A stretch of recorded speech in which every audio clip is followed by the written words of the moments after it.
So far, this garden has produced 175 portions of vegetables. Now looking around, there are plenty more. There's a few here amongst the kales, there's some beetroot, all sorts of happening. There's obviously all of the courgettes coming along, but it is nice to see that there's food now that's starting to come out of this space, but it has been really difficult.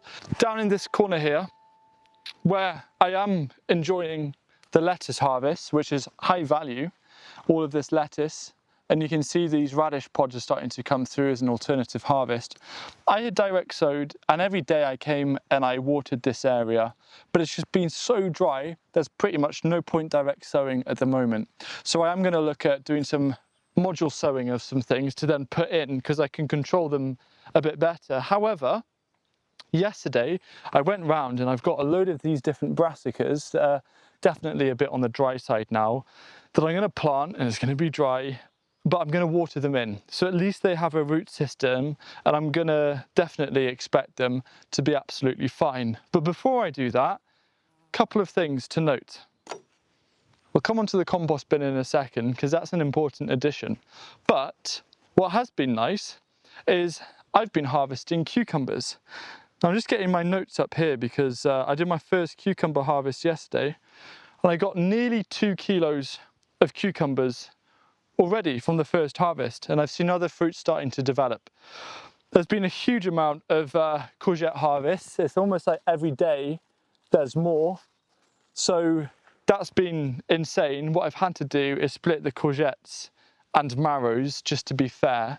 But I have got a Google Sheet that I've linked to in the video description, which is keeping a track of all of the harvests.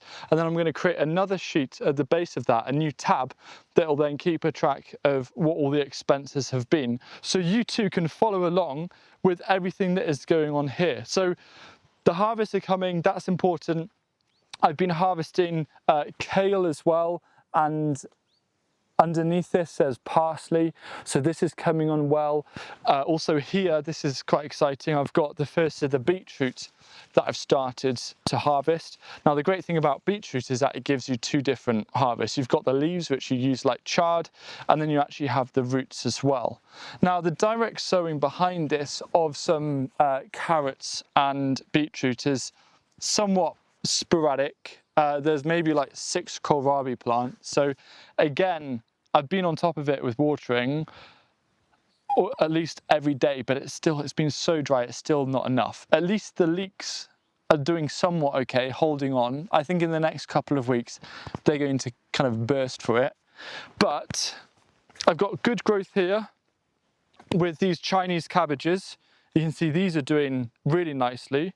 So that brings me a lot of hope.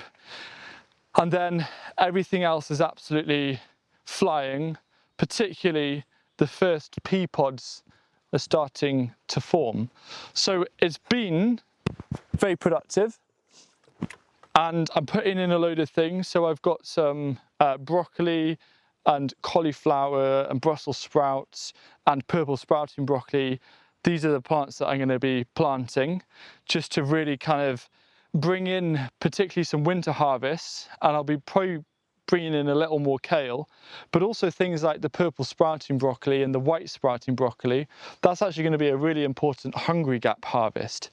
You know, it's easy for me to get really upset about some of the sowing failures, but then I remember, okay, well, if it's not full of plants now, or if something has failed, if I've harvested something, I can then think about planting my garlic in September, October time here.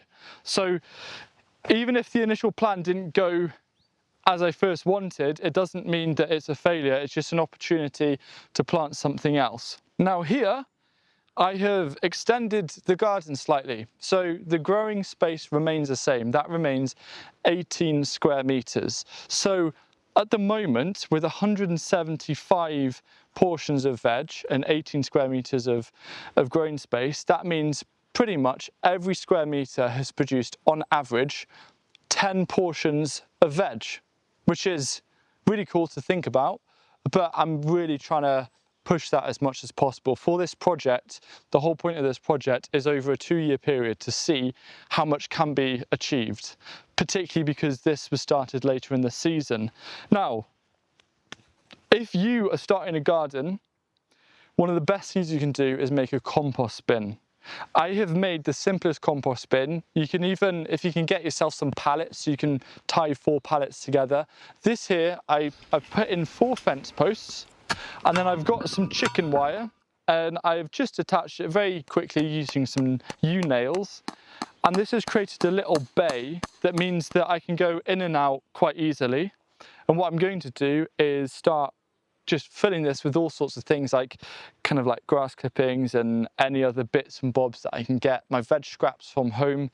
I'm really going to kind of like treat this as like another like little mini garden. That's like the whole point, is a working example, a working case study.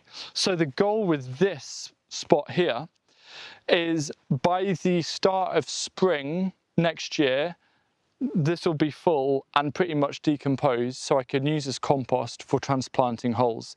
I did a video very recently about talking about how I've been approaching my raised beds in my other garden, and how I've been building soil over winter just by putting down things like grass clippings and leaves quite thickly. And I think that's what I'm going to do with these beds to reduce the compost requirements. And then the compost that I make here, I haven't had to pay for it.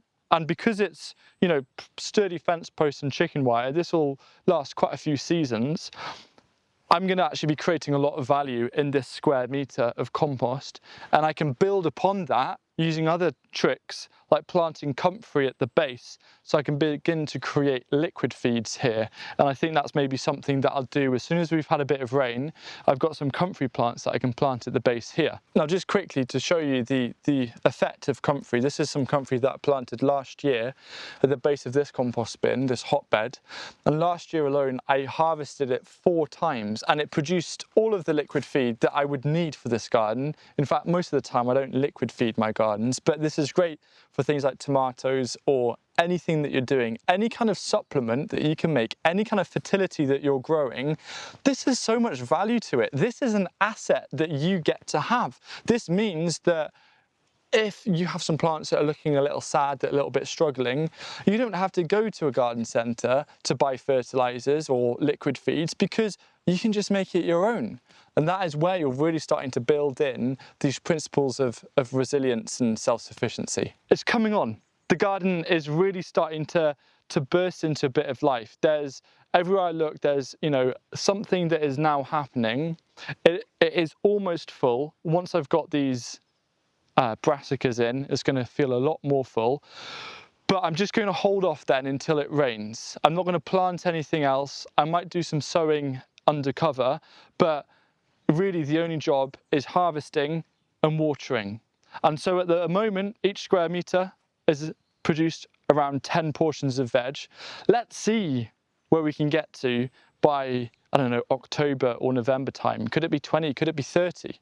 That's when it's starting to get quite reasonable, and we can start to play against the costs of like producing it and starting to see maybe how soon next year could this actually start properly saving us money.